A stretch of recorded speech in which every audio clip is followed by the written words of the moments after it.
What is going on, everybody? Kevin Calhoun here. Welcome to the Calhoun Show. We have a really fun show for you today. Today's episode is my good friend Brett Zanardi came in and we talked a ton of basketball. We talked a bunch of Giants and Cowboys stuff toward the end, but we had NBA draft lottery stuff. We had the Cavaliers and the Celtics getting ready to go. We talked a little bit about the Wizards. A lot of cool stuff with Brett. But before we get to that, a couple of housekeeping things that we have to take care of. So number one, I mentioned last week that I want to have Mark St. Lawrence on. Now, Mark reached out to me, and I had an insane weekend and did not get a chance to get Mark either here or on. But that is going to happen in the coming week. Mark, we're going to make that happen, I promise. And that is in response. We're going to talk a little bit about concussions in hockey and things of that sort. We have a couple of things from the Facebook page that I wanted to mention here. KG, Kyle Gregoire, sent in a question, a couple of them actually. The first one, is Carlos Beltran a Hall of Famer? Yeah, I think so. Unless you're a Met fan and you look at the strike three looking, and then maybe you have some different opinions. But yes, he's the best switch hitter of all time, in my opinion, and Carlos Beltran should be a Hall of Famer. I would definitely say yes. And then the other thing, and this is an interesting one, and I want to spend a minute on this before we do a little bit of hockey, and then we get to the Brett portion of the show. Kyle's second question was, is it time for teams like the Cubs and Red Sox to panic, or is more patience needed? I would lump a couple of other teams in on that as well. I think the San Francisco Giants are at a point where you can ask, is it time to start panicking? And I think the New York Mets are certainly at a position now where you can question whether or not it's panic time. And we'll go around. Let's go around the circle here. We'll start with Boston. Boston has pitching, and when you have pitching and you have a team that is as young as they are, no, I don't think that the Red Sox are in any position right now to panic. They are third place in the division. They're only 4 games behind the Yankees. The Yankees have been hitting the ball like crazy, and it's been really fun to watch, to be honest, even as a non-Yankee fan. But all of those things considered, the Red Sox are a better pitching team, and four-game differential halfway through May is not something that really needs to be worried about. The Cubs, same situation, 2.5 games back of St. Louis. They have all the talent in the world. They have a good pitching staff. They're okay. The teams that I mentioned are in panic mode. San Francisco, 17-25. They're 8 games behind Colorado right now. Do I think Colorado's going to win that division? I don't. Do I think Arizona's going to win that division? I don't. I think the Dodgers will win the West. But even still, it's a 6.5 game spread right now, something like that, 7.5 between LA and San Francisco. And I just don't think San Francisco is built to be that championship team that they were before. So of the 3 teams we've mentioned so far, I would say San Francisco's in the worst shape. And the other one that needs to get their shit together is my New York Mets. Now, the Mets have had an unbelievable string of bad luck injury-wise over the last couple of years. And when I mean, and if you haven't been following the Mets, which you might not have been, obviously, you know, they were in the World Series 2 years ago. They were a wild card team last year. But if you go around this roster and look at the number of, as Roxy is just plodding around, hi, yeah, do you need to be under the desk while I do the podcast? So anyway, if you look around this Mets roster and you consider all of the injuries that this team has undergone, and starting with the pitching staff, obviously, Matt Harvey has missed an absurd amount of time for the Mets over the last 3 years or so. Zach Wheeler missed years on end until he finally returned to the team this year. DeGrom has been mostly healthy. We know Syndergaard has the lat. He's out probably until August now, maybe September. For this Mets team. Steven Matz is always an injury away. That's just the starters. Never mind the fact that Jerry's Familia, the closer, got himself suspended for 15 games, and now he's out indefinitely. The rest of the bullpen can't get anybody out. Hansel Robles is a tire fire. Fernando Salas. I mean, you just look around this bullpen, and it's just not people that you really have a ton of confidence in. Now, Travis d'Arnaud can't hit, has been injured a lot. Lucas Duda has been injured a ton. Jose Reyes has started to come around hitting wise. TJ Rivera been okay. Neil Walker's been hurt. Jay Bruce is new to the team. Granderson gets hurt, and Cespedes is out. And this has been a consistent thing over the last 2 or 3 years for this team. Now, the Mets made one mistake, and that was Daniel Murphy, but to be fair, Washington looked into that. They didn't want him either. He wasn't their number one choice at second base as a free agent. So the Mets are in probably the worst shape of those four because I don't see the Mets putting out a team that can win games on a daily basis. I really don't. They played today. Harvey pitched today. And last I looked, they were tied at 4. Let's see how that turned out. No, they lost 8-4 or 5-4. Excuse me. They gave up a run in the bottom of the 11th inning. Of course they did. So, Kyle, to answer your question, Red Sox, Cubs, they're okay. I would look more to the Giants and the Mets as teams that are really in a lot of trouble. Now, before we get to the intro, and that's going to take us right into the Brett segment of the podcast, we need to talk a little bit of hockey. Now, as I sit here, my Pittsburgh Penguins are getting their rear ends kicked in Game 3. They're down 3-0. I haven't watched a second of the game. I've been running around like crazy, but I've been following the score, and it's 3-0 there. Nashville up 2-1 on the Ducks. I still like Nashville. I still like the Penguins, although they need to get healthy. No Russ, no Hornquist, no Schultz tonight. Obviously, they've been without Letang. And it's been next man up, and they've been the best hockey team in the world over the last calendar year at subbing in players and having success. But as we sit here right now, that is not the case. So obviously the number one stories around the world of sports are, the draft lottery, which Brett and I recorded yesterday, which was Tuesday, before the draft lottery. So as far as results go, I will talk about that after the Brett portion of the podcast. So for now, here's the intro song, and here's Brett Zanardi. Enjoy, guys. We'll talk to you after.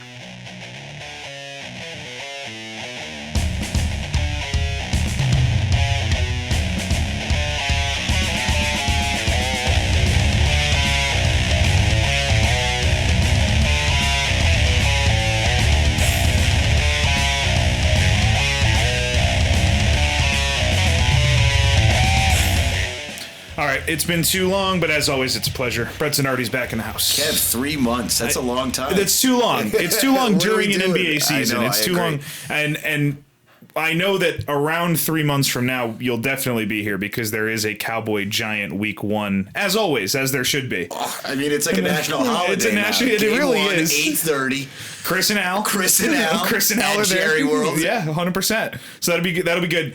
Now, the timing of this is interesting because we are sitting here. We saw your Celtics advance. We're doing this on Tuesday, even though the podcast doesn't go up till Thursday. Mm-hmm. So we're sitting here and we are pre-draft lottery. Huge 2 nights. Yes.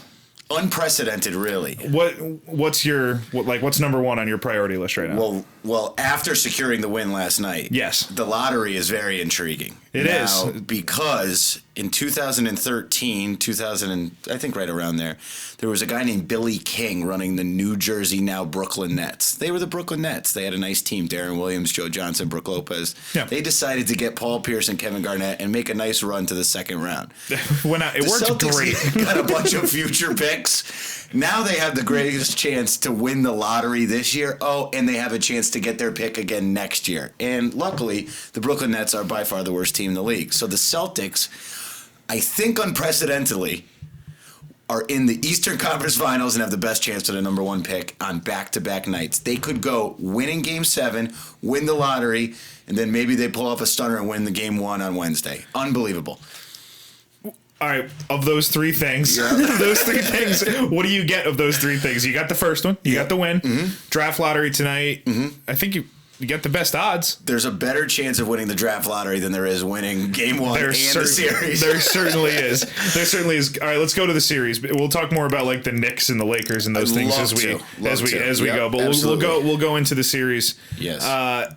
With the Wizards pushing back and the big John Wall shot. Yes. How confident were you going into Game 7? I was very confident. Yeah. And I say that because the Wizards did what they've always done.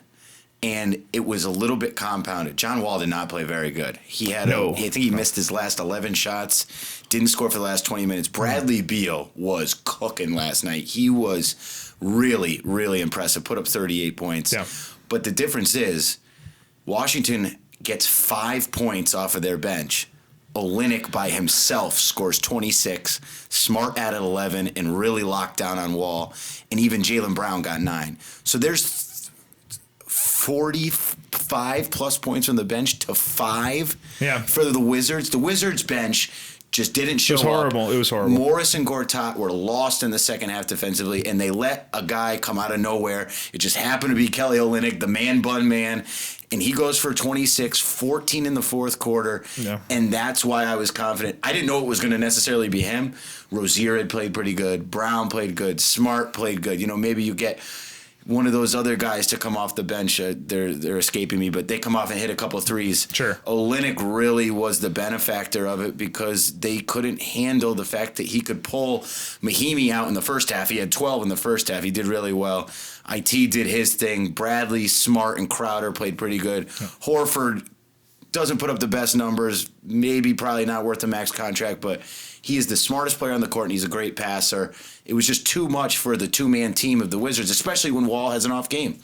Yeah, that's always the danger, right? And we see it in college basketball. Seems to work out better if you can rely. If you have the best backcourt, you're probably going to win. And, no doubt. In the NBA, if your best asset's your backcourt and they have an off night, they're in a lot of trouble. And that's the Celtics' biggest problem, is the nights that they can't shoot. They can't. And when they can't shoot, they can't really win games. One advantage that they did have, especially in this Wizards series, was when Wall or Beal go to the bench, they bring in Brandon Jennings. He can't guard me, no matter Isaiah Thomas, Avery Bradley, or Marcus Smart.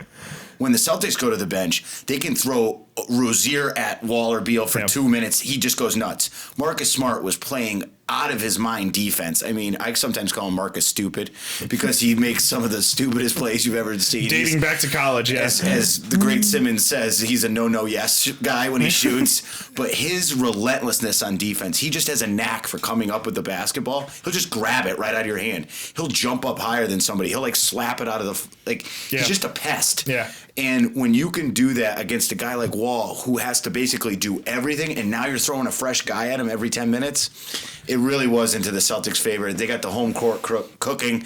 I guess it's the reason why you go for that number one seed, to have that Game 7 at home. I give Wall a lot of credit. He played really well. Mm-hmm. He certainly wasn't on the Harden level, but he didn't have a good game last night in terms of a closeout Game 7. He was on the road. I'm going to give him a little bit of a pass.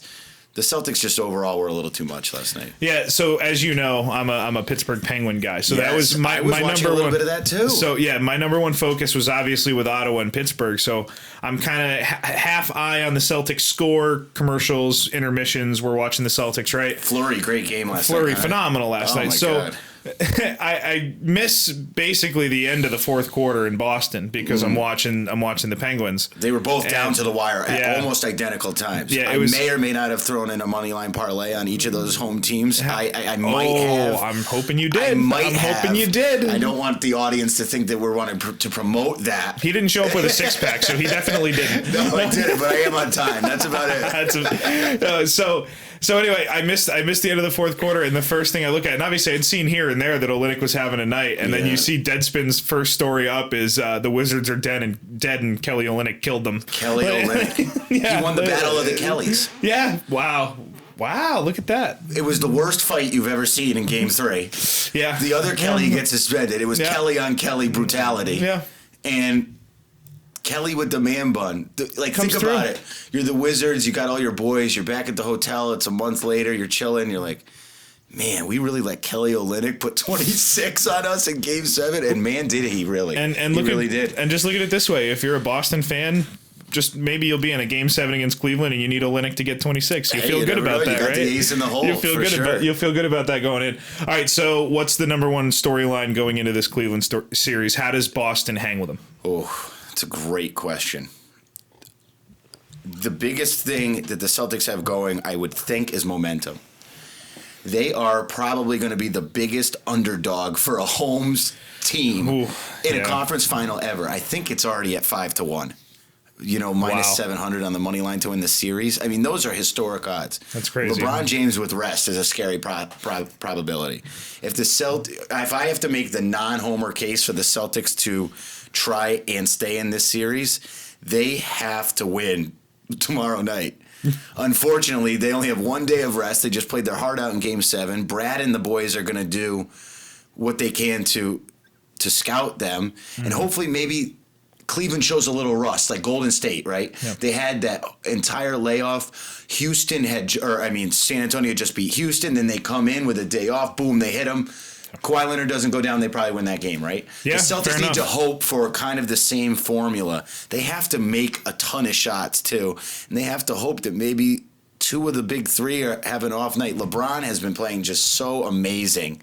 You really think that with rest and some of the shooters that they put out there next to him, it's going to be a tall order. If they want any chance to make the series competitive, they have to win game one, in my opinion. I think they have to drastically win the bench battle, too. There's no doubt. It can't be close. No, they have an advantage. You saw the advantage. Yeah.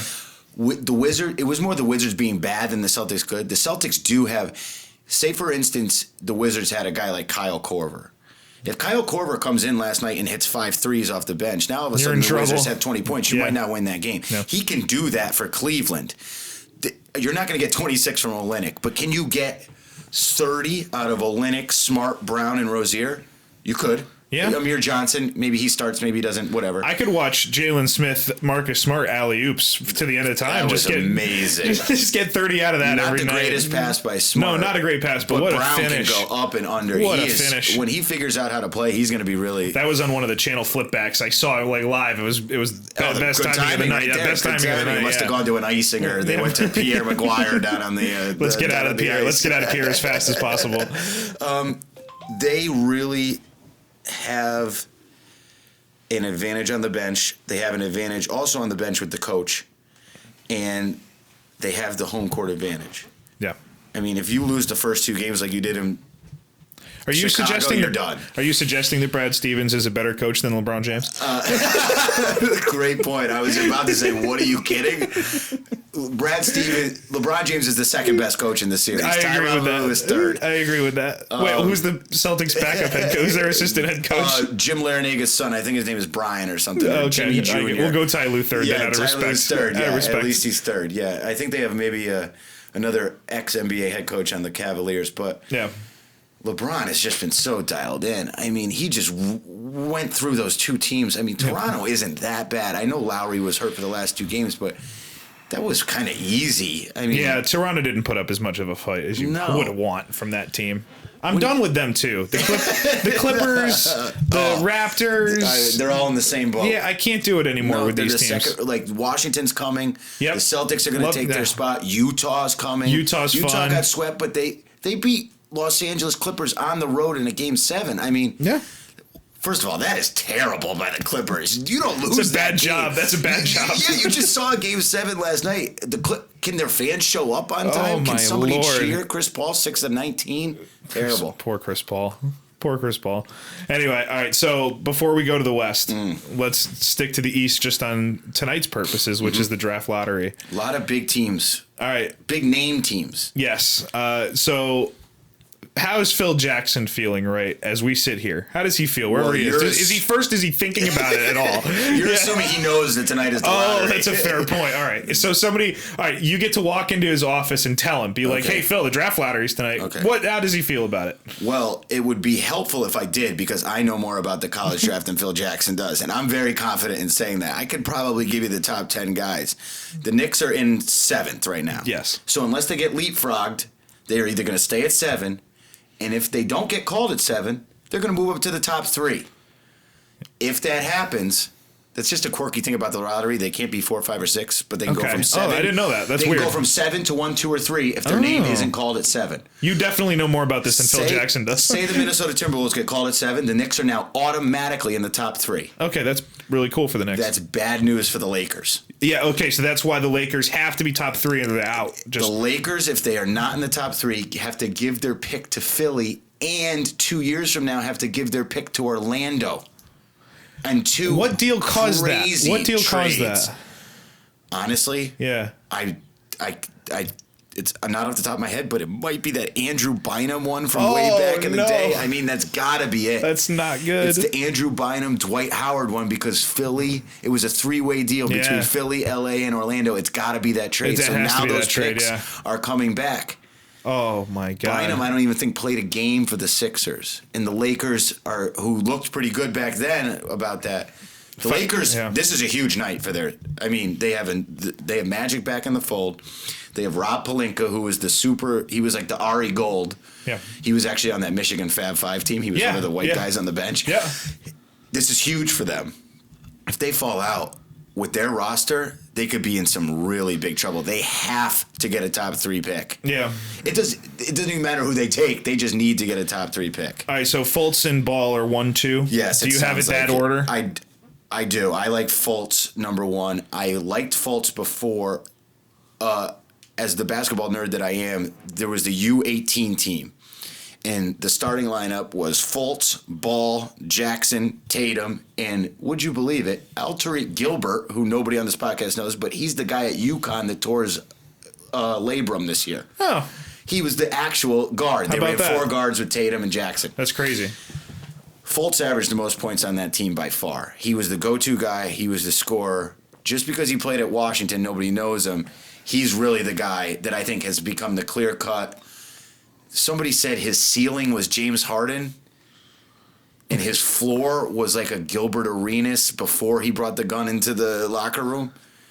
That's what they're saying about this guy. Okay. Handle, can score, can go to the basket. That's a weird combo of players to have a floor and ceiling. I think the comparison they're trying to say is he's like a 6'4" 2 guard that can handle the ball. Like, for instance, they put Harden at the point guard this year. They're thinking Fultz can be, say the Celtics get it.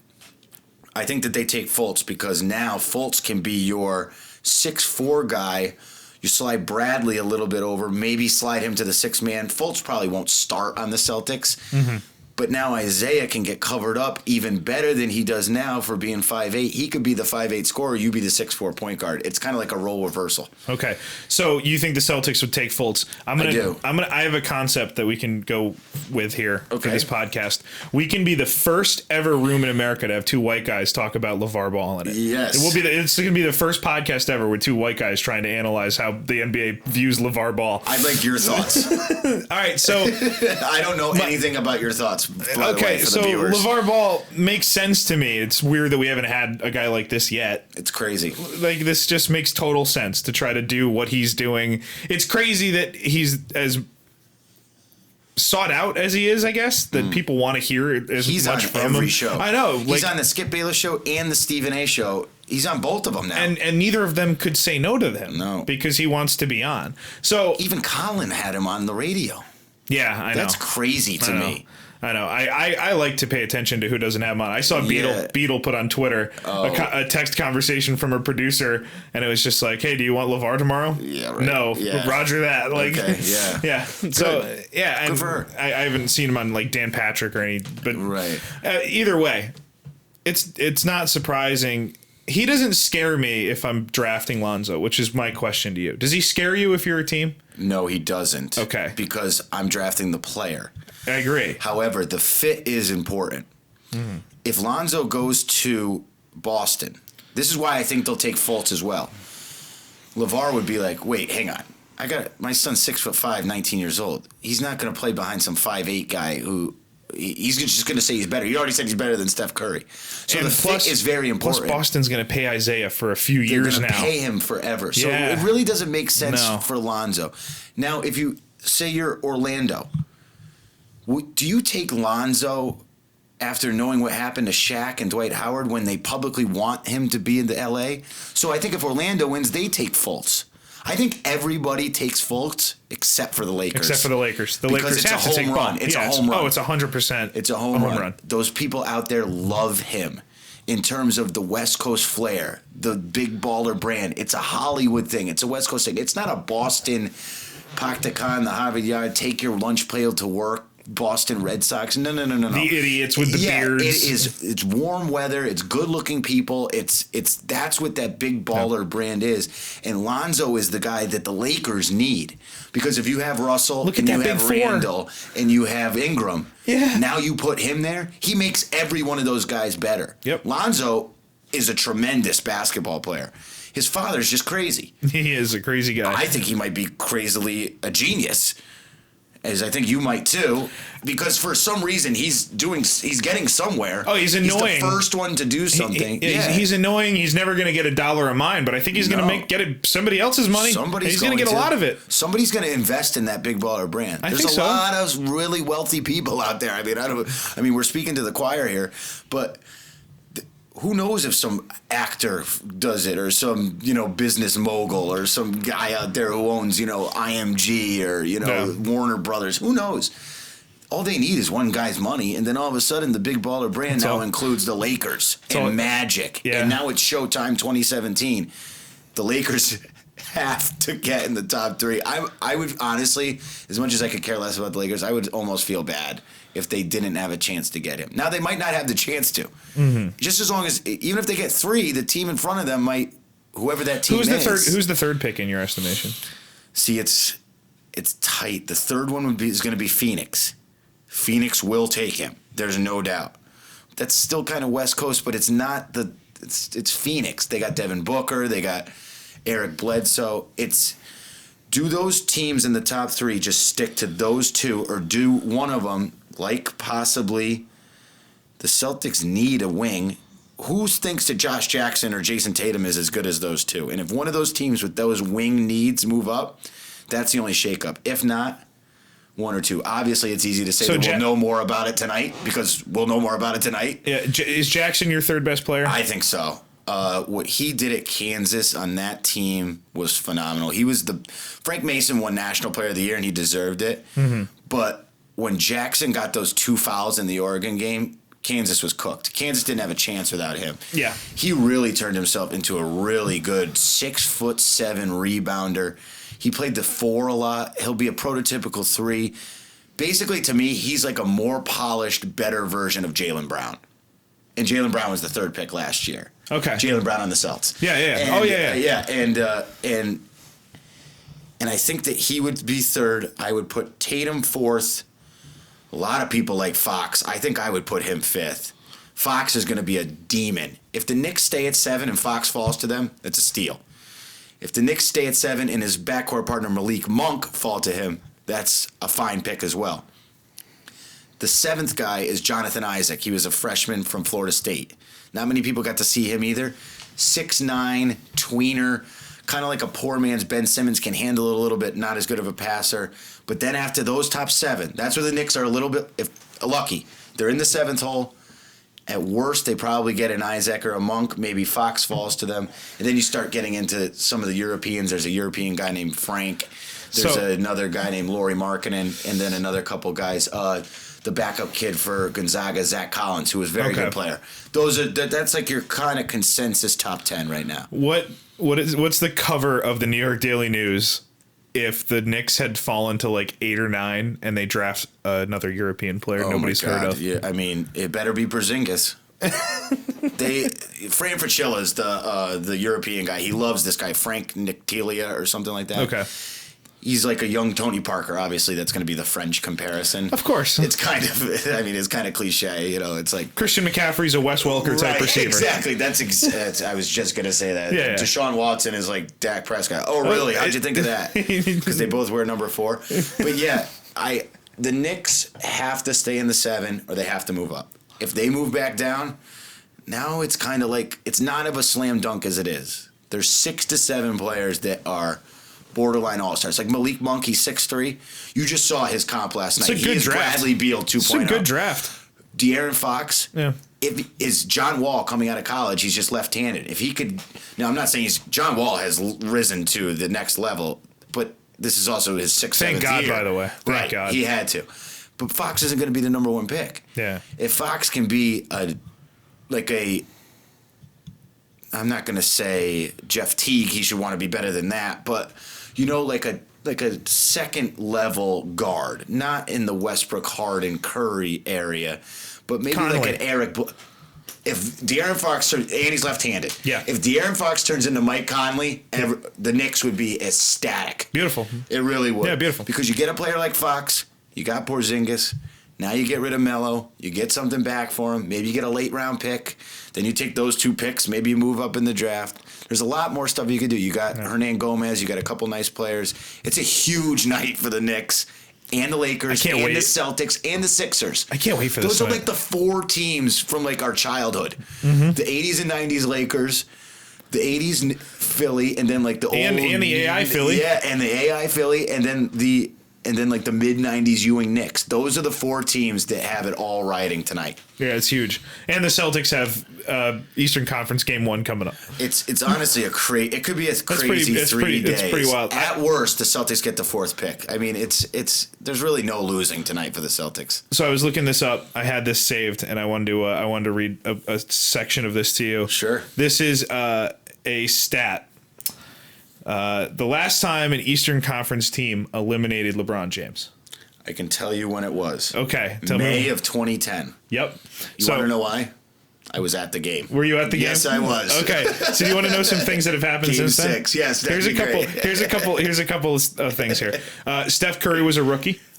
Really? Steph Curry was a rookie. Yeah. Karl Anthony Towns was 2 years away from being able to drive a car. No way. Yep.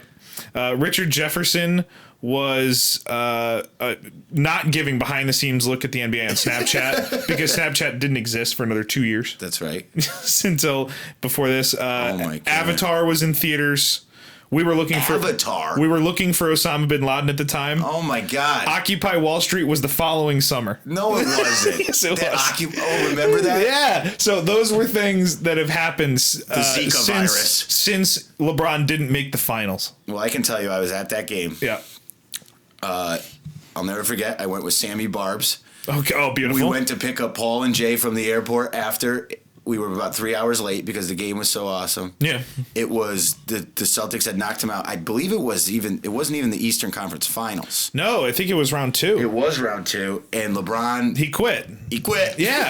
It was the last time he quit. I remember that. And then, yeah. boom, the decision was that July. Wow. So that is at the Boys and Girls Club in Greenwich. In Greenwich. First of all, why is there a Boys and Girls Club of Greenwich? I love it. I love that. Come on. That's my favorite part of the whole decision is the Boys and Girls Club of Greenwich. Greenwich.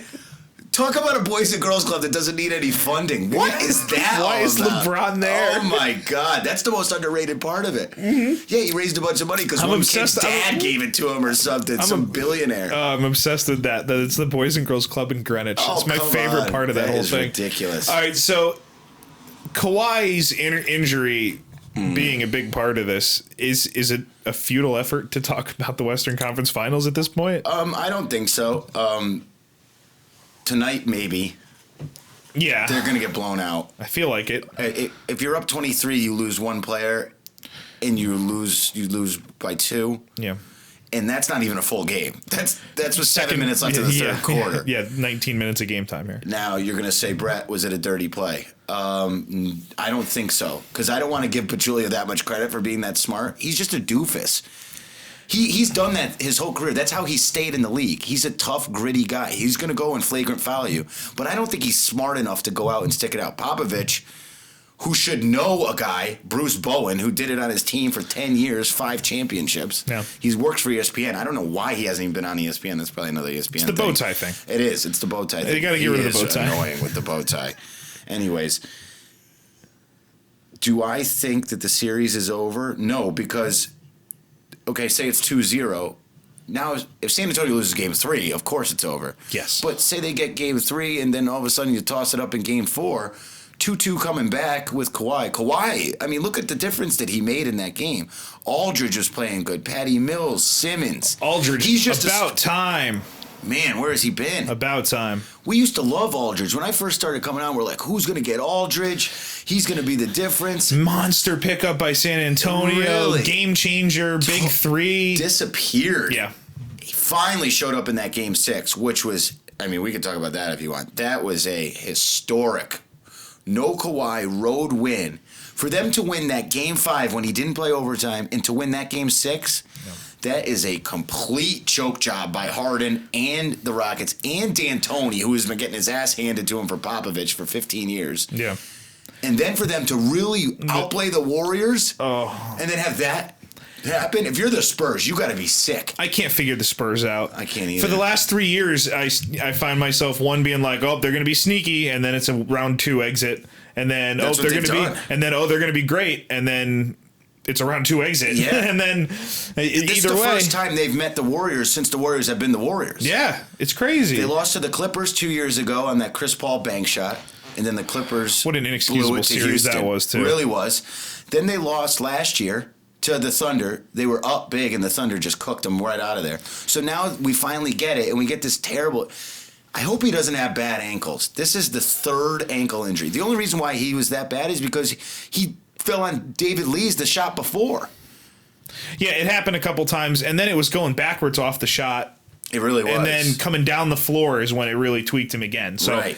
Yeah, to me, the Zaza thing, it felt like any hit in hockey that is a little questionable, and it's not one that you know that they're going after him, but you're kind of like, well, there was a little head contact there. Did there really need to be? I think Zaza feels a guy up behind him. He walks underneath him every single time. I don't think he's ever doing it with the intent to injure, but I think he's trying to bother people. I think he's trying to bother him. I think he's trying to box him out, though, too. Yeah, that's what it looked like to me. He's trying to take his space away. The other way. Yeah, take the space away. To your hockey point, but the referee isn't going to give him a 5-minute major for that. No, of course not. No, it's not a flagrant foul either. Yeah, it seems incidental, but it also seems like his job's to take that space. Did he take the space, and it was unfortunate that he was where he was? Yeah, but that's what he's supposed to be there. You also have a ton of, honestly, when you look at the clip, there's like so many big feet. Yes. Like, yes. The bench, everybody, huge feet. Zaza, huge feet. Kawhi, the guy can palm a basketball. It looks like a tennis ball. These are just a lot of big guys. He took one step. To me, it wasn't on purpose. No, I didn't think so. Was it the greatest play? No. No. Do I want to see that? No. But I think we're giving him too much credit if we say it's on purpose. I think you can have that be just a floor foul. I really do. I think you could call a foul on that. Oh, they did. Yeah. No, Which I know. I think was the right call. I agree, and I'm saying it should be a floor foul, but that's all it is. That you can have a foul and not have it be intentionally trying to maim Kawhi Leonard's ankle. It's not what it was. If you get a YouTube clip and it shows everybody who does that, and it looks worse than that, and you want to say, okay, if you put your foot down and they can't land on it, whether you meant to do it or not, it's one shot in the ball, I'm fine with it. Because I don't want to see any more rolling ankles. Okay? Yeah, guys, Jalen Rose at halftime or after the game admitted that he did it to Kobe Bryant and it didn't work because I think it was during that 81-point game because Jalen was guarding him that game on the Raptors. Yeah. But if you want to get rid of it, that's fine. But as the rules are now, unless you're like really sticking your and I know I'm doing this like somebody can see me, but if you're like really sticking your leg out. He's miming it beautifully. If you're sticking your leg out and it's that egregious, you're going to know. Yeah. Leonard would have gotten up and fought him. Yeah. Leonard didn't even. Now Leonard is a different cat. This guy doesn't even say a word. We've talked more today than he has probably this entire season. That's fair. But when he comes out, private and life says, too. He just doesn't speak ever. So I don't think he speaks. Loved ones, says, nobody. Right, and I don't. I think even he would have been like, yo, whatever. Like Aldridge or one of those guys would have gotten off the bench and pushed him or something. Yeah. You know, like one of those. It just didn't feel. Guys. It didn't feel it. I didn't feel that it was. I didn't feel it either. I mean. Shaq last night said it was definitely a dirty play. He knew what he was doing. Kenny Smith kind of was saying what I'm kind of saying. I kind of agree with that. Those big guys, they're not used to closing out and saying shot. They're used to banging down low and boxing out. Yeah, that's fair. That's fair. It's obvious when Draymond Green is trying to kick balls. Like it's obvious when that happens. And it happened 3 times in a row. Like you can hide certain things, you can't hide others. Maybe this is something that Zaza knew he was doing and he was hiding it. It just. I'm with you. Can't give him that much credit. If Zaza rolls 3 more ankles, maybe we'll talk. Now there's a pattern, yeah. Sure. Yeah, now there's a pattern. Not on this. Yeah, I don't know. So tonight is going to be a tough one for them. All right, so it sounds like you have Golden State in 5 or 6. Yeah, if the Spurs won tonight, or won game 1, we could have been in. I don't think they still would have won the series, but we could have been in for a really nice, compelling 2-2 going back game 5 type of a thing. Yeah, the game maybe 1 would even have been a 3-2 going back. You know what I mean? It would have been big. That would have been cool. That would have been nice. Golden State just has too much firepower. Now, do I think that happens if Leonard is in? No, but to deny the effect that Curry and Durant have. The Spurs are up 3. They still have a chance to go. Mm-hmm. Curry misses. They get a rebound. Yeah. Durant misses. They get a rebound. Curry makes. There's the game right there. It's going to be very tough for the 2 of those guys to be off on the same night. And if they're both on, I mean, you saw it. Forget about it. Yeah, good luck. 75. They played a shitty game and still scored 115 points. Yeah. And that's against San Antonio defense. That's not that's Houston, Greg Popovich, yeah. Ole defense. That's Greg Popovich defense. Yeah. The one guy that kind of concerns me and I know that you and I really like him, is Clay. He looks really out of it. He's sacrificing a lot of shots when those two guys get going. It's kind of like he's like really the third banana. Like Draymond doesn't have to score. He can rebound. Mm-hmm. Draymond's 3 best attributes are talking shit, rebounding, and playing 1 through 5 unbelievable defense. And he's also a great passer. I agree with all that. He doesn't have to shoot. Yeah. Clay is a shooter. Now, Clay has turned himself into a nice two-way player. He can really D up. He plays Danny Green very well. He can guard Kawhi if he has to. Sure. But when he's not getting the reps, like the repetitions, the shots that he should be getting, you're going to get a 2 for 10 night. Yeah, that's fair. But Clay, it doesn't scare me as much because he brings, and you've talked about it, he brings so much defensively. He does. He's great on the defensive side. And, at some point, don't you expect some point in the next, whatever they play, 8 to 12 games, whatever the Golden State's going to play this year, don't you see a 36 point? It's just going to happen. It'll come out of nowhere. Yeah, it's just going to happen, right? And until that point, if he's a little lesser Kyle Korver on the offensive side and a great player defensively, then they'll take that trade too. That's really all he has to do. If he can just make a couple threes, I mean, they already have enough scoring take punches. Take the 2 for 10 and make it a 3 for 8, and everyone will go home happy because you're going to play good defense. It's true. Their bench has been playing good. I thought Livingston gave them some good minutes. Iguodala's tough. He always shows up. You got a hungry David West. He really wants to win one. He can't do as like he used to with the Pacers when they used to be going at LeBron in the Heat, but he's good for about 15 minutes, a couple boards, a couple hard fouls. Zaza, McGee. They're just tough, man. They just don't stop. There's no rest. It's not like, oh great, Durant's on the bench. Oh, all right. Well, the other 3 are still in. That's good. I mean, it's crazy. Yeah. It's crazy the firepower that they have. And if they just get one guy off the bench to pull a 12-pointer, a 14-pointer, forget an Olynyk. They'll win by 50. What do you have in the East? Games, team. I know you have to probably pick twice, right? Once with the heart, once with the head. Sure. Between the Cavs and the Celtics. I'll give the Celtics 2 games. Okay. They'll win game 2 and game 5, and Cleveland will close it out in 6 at home. I like that. That seems reasonable. Yeah. I took the Cavs in 5. Okay. Yeah, and I felt like a game 2, but it also felt like when LeBron has a team down 3-1, teams just He could go right back into Boston and end it. There's no doubt about it. That's just what the feeling I get when you're down 3-1 and you're in that locker room before the game. You're like, all right, we got to win 3 straight games against LeBron James now, and it just he won't even let you get that one. Yeah, it doesn't seem like the game 5 ever goes well for that team down 3-1. That's I landed the same way though with game 2 with just Boston. The fact that they have the 4 home games is an advantage. It is. That's why I think they can get to. I don't think they're going to get to play the 4th. So I think it'll go Cleveland, Boston, Cleveland, Cleveland, Boston, Cleveland. Yeah, I'm okay with that too. With that too. I would be shocked if the Spurs won tonight. I don't think it's happening. Yeah. So it's going to go Warriors, Warriors, Spurs, Warriors, Warriors. I'll say 5. Okay. I agree. Yeah. Yeah. Warriors is closer to a sweep unless we get a real Kawhi Leonard at some point. Definitely. It feels like 4. Definitely. But, and the playoffs have been lacking, as we said before we got on here. Yeah. They really need this matchup, and they need it to be good. The finals can't be a blowout.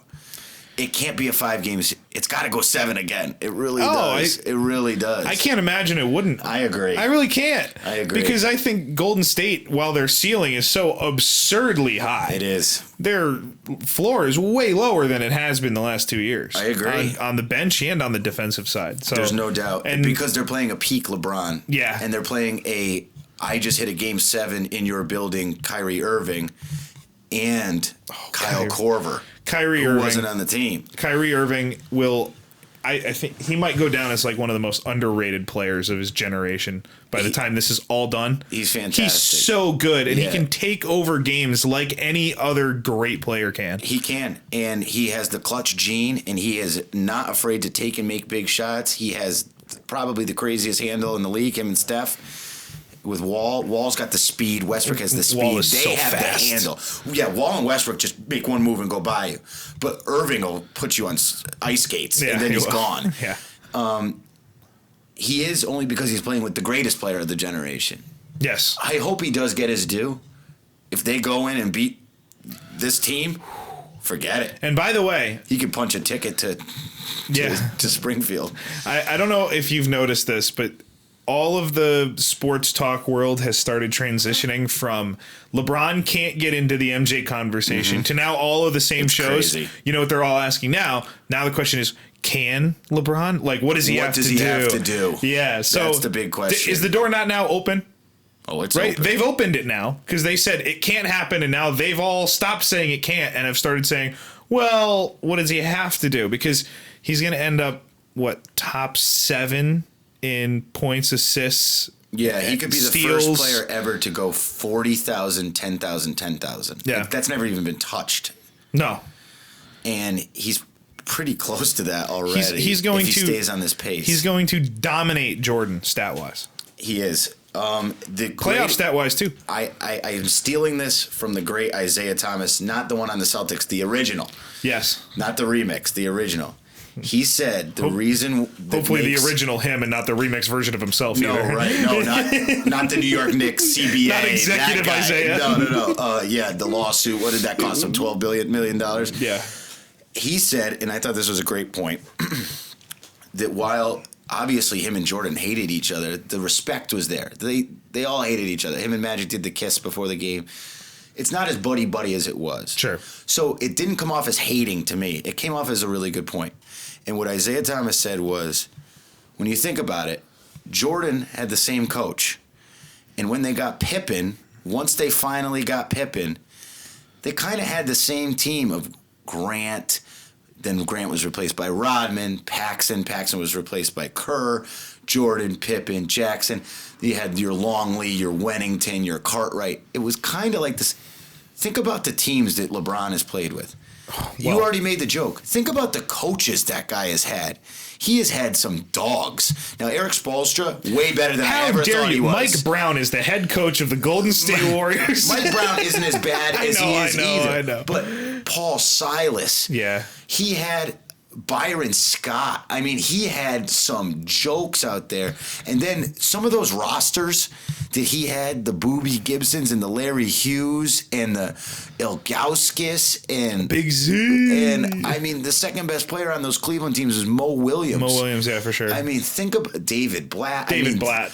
That's not Phil Jackson. We make fun of Phil Jackson now because he's a baked idiot and he doesn't know what's going on and he's just collecting a paycheck. Good for him. Which is fine. Yeah, Get paid however you want. Yeah. James Dolan will pay you. But before all that, he was an 11-time champion and he coached those guys. Jordan, I think Isaiah's point was LeBron has done more with not necessarily less, but interchangeable parts. It's like the Brady thing. Mm-hmm. So whatever receiver you want.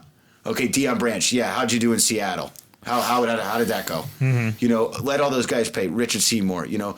But now all of a sudden, you know, Wes Welker was great. See you later. We'll bring in the remix Julian Edelman. Yeah. It's more of the interchangeable parts, and I thought that led to say, okay, so LeBron beats Oklahoma City in 2012. This is after the lowest point, the collapse, the Dallas Mavericks, 2011. He was afraid to shoot the ball. Not good. Those first 2 years were rough. The 2007 one, that doesn't count.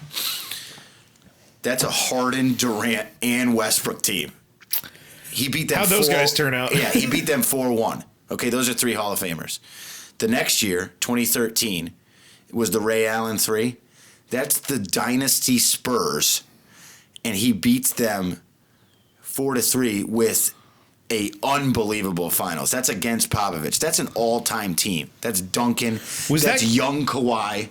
Which year was the Cramps year? Was that Cramps too? That was Cramps. 13. That was Cramps too. Yeah. That was a crazy series. Now 14, they come back. The Spurs were on a mission. They got them. Yes. They were out of gas. 4 straight years in the finals. That takes a toll on you. Sure. Last year, in his second year. Yep. With a new coach halfway through the year, he beats the team that won the most games in regular season history, and he beats them down 3-1 and on a Game 7 on the road. First guy to ever get hired as a head coach halfway through the year and also lead the team on the floor to a championship. I will give the credit there. Yeah, he was great. Now, so there's 3. Mm-hmm. Those are 3 great teams. Jordan beat the Sonics, the Suns, the Jazz, and the Trailblazers. None of those teams ever won a championship. Now, you got to be fair, though. The East was better than the West. He had to go through Detroit. He had to go through early in the career, it was Boston and Detroit. Yep. Then it was the Heat, Knicks, and Pacers, and at worst, they were just going to beat the shit out of you, which they did. Yes, they did. And the Pistons were the ones that started it, and then Riley and Chuck Daly, and they were like, okay, that's how you got to play them. Yeah, bring that guy over. If LeBron, Kyrie, and Love and those guys do it this year against the team that ran it back from 73 and added the second best player in the league, that's why he can get into that conversation. I'd pick him today, and I'll pick him going into the series. I know you will. You picked him last year, stuck with him, and it was ballsy. I know you're going to do it again. Yeah, 100%. I think they're better. Better team is such a hard term because there's 4 of the top 10 players on one team. Right. And I 2 of the top 10 on the other. And I think your hesitation is correct because I don't think they are the better team. But when you have the best player, I think they have the best equalizer. I think they have the best player, and I think that we've seen that there are ways to slow Golden State down or ways to grind the game to a halt and take away what they like to do. The Spurs kind of did it the other day. The Spurs kind of did it, and we've seen Cleveland hold them under 90 a couple times in the last 2 finals. Right. We've seen them unheard of. We've seen them do it a couple of times. So they know things in Cleveland. They know how to slow that team down. It's just a matter of Cleveland executing. And again, like you said, you're giving me the best player. I think he'll execute 4 out of 7. I think I've picked him in every finals he's been in, except for maybe the Cleveland, the first Cleveland. Yeah, one, right. The Mo Williams one, which who would have ever? No one would have. But I'd still pick him today. The NBA needs it. I hope the Celtics can play hard. The Celtics, to me, is house money. It's like rolling up to a $5 blackjack table after winning $1,000. Why not us? Why not? Yeah. They got nothing to lose. They got the number 1 pick tonight. It's the best of both worlds. They've just this looks so funny if they don't get it tonight. I know. It's great. I know it really will. Oh, it's beautiful. They have obviously the best odds. If they don't, it's still a top 4 pick. Let's just call it a top 4 pick. Yeah. They're in the Eastern Conference Finals. They have a top 4 pick, and they have home court advantage. It's a nice week. Roll the ball out. Play the game. If you're not supposed to win, so just go out and play hard. Play for the future. Golden State, don't get hurt. San Antonio, Kawhi, I wish you the best. Come back, make it a series. But we all want to see both of these teams collision course. Game 1, June 1st. Golden State, Cleveland, round 3. Let's go. That's what we want. Yeah, I agree. Before we send you out the door, I got to commend you. Your Cowboys are having a great offseason. Are you being sarcastic? I'm so sarcastic about that. I thought they had a decent draft. Okay.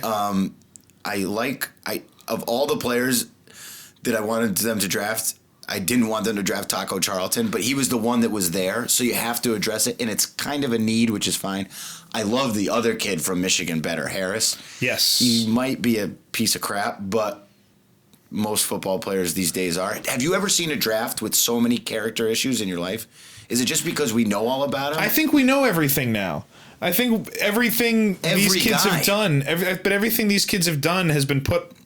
They put it on social media. Yeah, exactly. Or their friends put it on social media, and it goes the Johnny back. Manziel thing. And these kids, that are getting drafted now, had Snapchat and Facebook 6 years ago when they were 14. We didn't even have cell phones in high school. We had flip phones. My first phone was 16 years old. I was 16 too, and it was the one that you could add the antenna and you could play Worm on it. Remember that game? Snake, Worm or Snake, whatever you call it. Something like that. Yeah, right. You got to go around the blocks. Yeah, and if you go out the other side, you could come around. Calculator games were better than our cell phone games. Like, legit, 100%. T81, Texas Instruments. Texas Instruments coming in hot.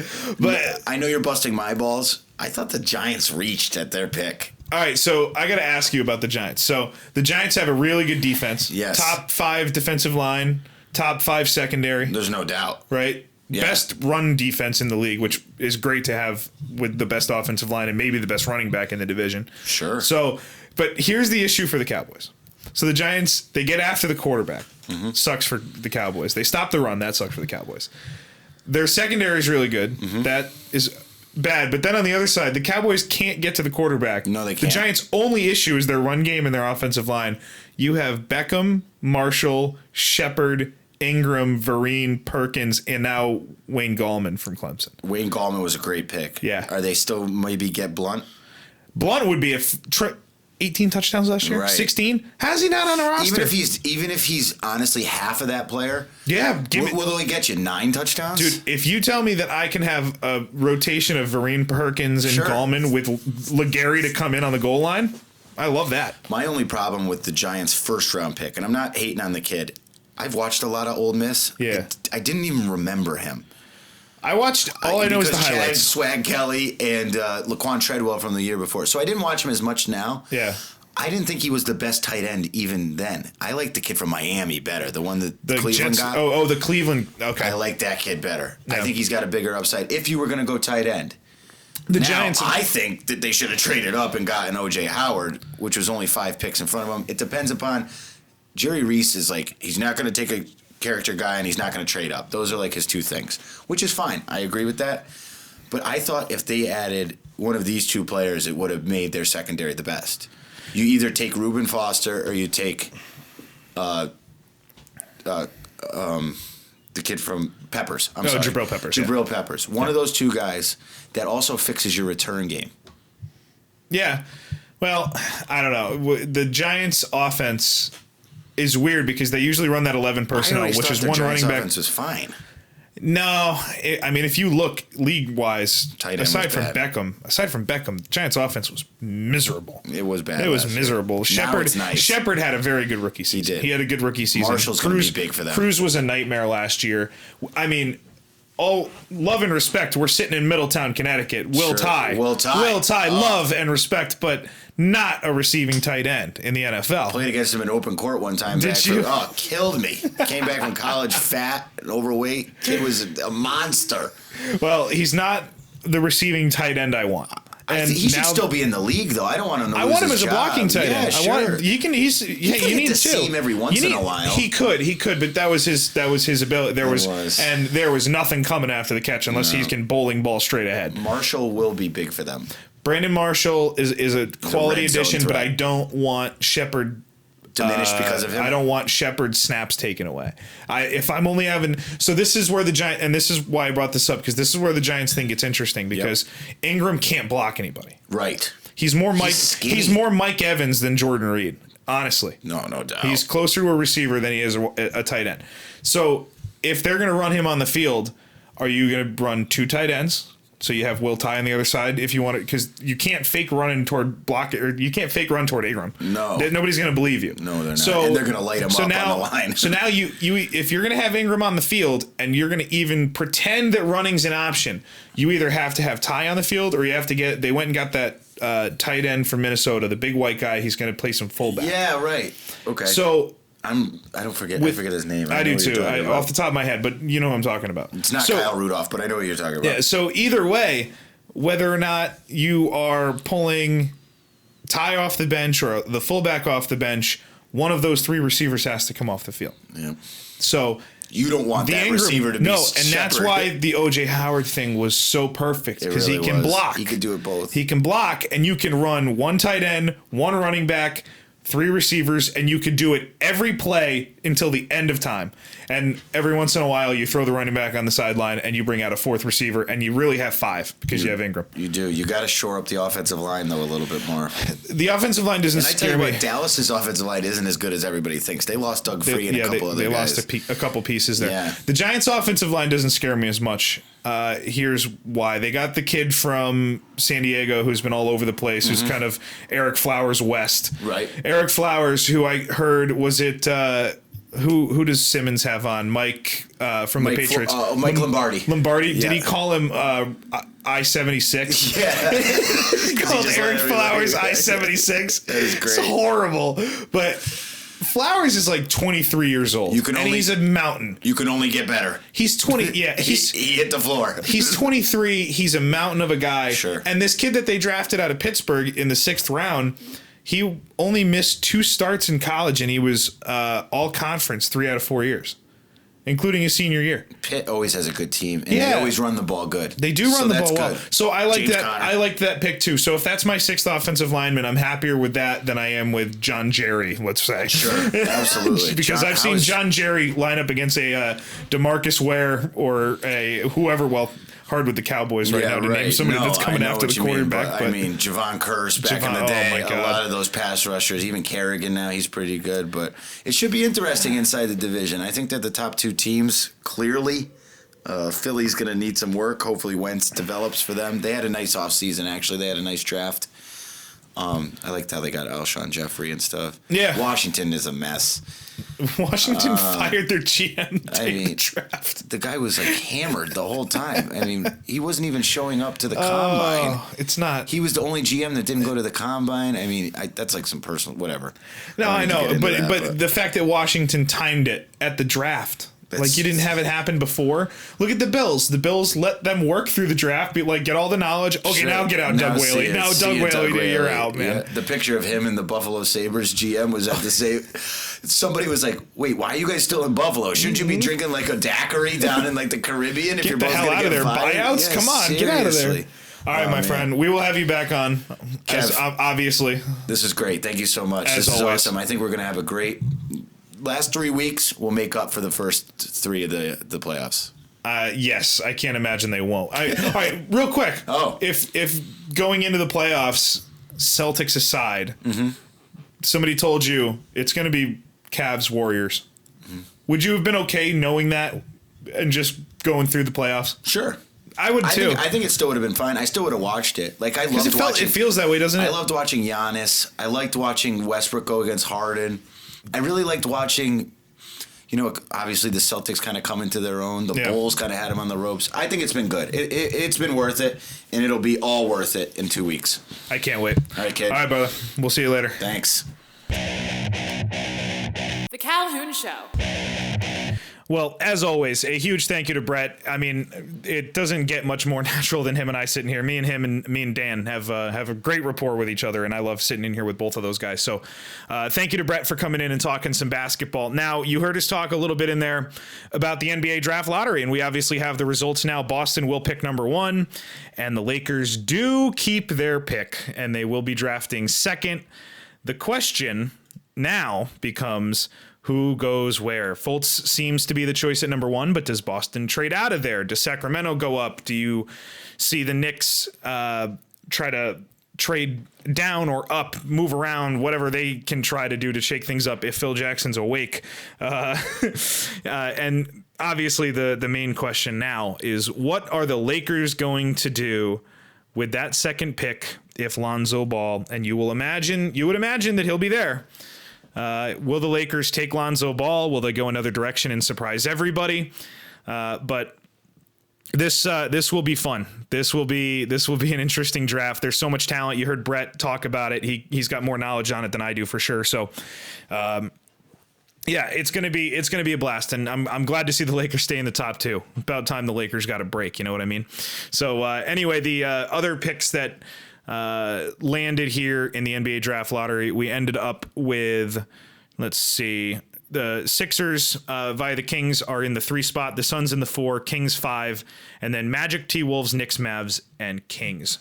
Rounding out the top 10 picks, Paul Pierce with a little parting shot on Twitter, taking a shot at Brooklyn trading for him and KG, and leaving a number 1 pick behind for the Celtics. The Lakers, as Brett mentioned, would have lost their pick a couple years from now. They get to keep that. So things coming up roses for Boston and the Lakers. So we head into the Eastern Conference Finals in the NBA. That kicked off tonight. It's underway as I sit here. And obviously we're a couple games into both series in the NHL. So this has been a lot of fun this week in sports. And by the way, I know I am aware of what's going on in basketball. I don't know how the game's going to end, but I know it's a 16-point first half lead right now for the Cavs, 41-25 as I sit here doing the podcast late on a Wednesday night. So thank you guys so much for the obviously continued support. If you don't know and you're new to the podcast, first, welcome aboard. You can follow us on Twitter at Calhoun Show. You can email us, calhounshow@gmail.com. All of this stuff is actually going to come in the end of the thing when Andy reads it or read it a year and a half ago when he recorded it. But I'm so used to doing this at the beginning of the show, but I've only been sitting here for 5 minutes because, start of the show and Brett, and then here we are again. So I'm out of here. ladies and gentlemen, this has been, that was a fun time with Brett yesterday, and I hope you guys enjoyed it. We'll have him back soon. We'll have Dan back soon. We'll have everybody back soon. A lot of cool things happening in the next, 3 weeks. Next 3 weeks, cool stuff coming. Stay tuned. I promise it'll be worth it. See you later. It's Calhoun Show. Thank you for listening to The Calhoun Show. Join the conversation by following the show on Twitter @Calhoun Show and emailing the show at calhounshow@gmail.com. You can also find us on Facebook, and don't forget to subscribe and download for free on iTunes. Want to hear yourself on the show? Leave us a voicemail by calling 860-740-2119.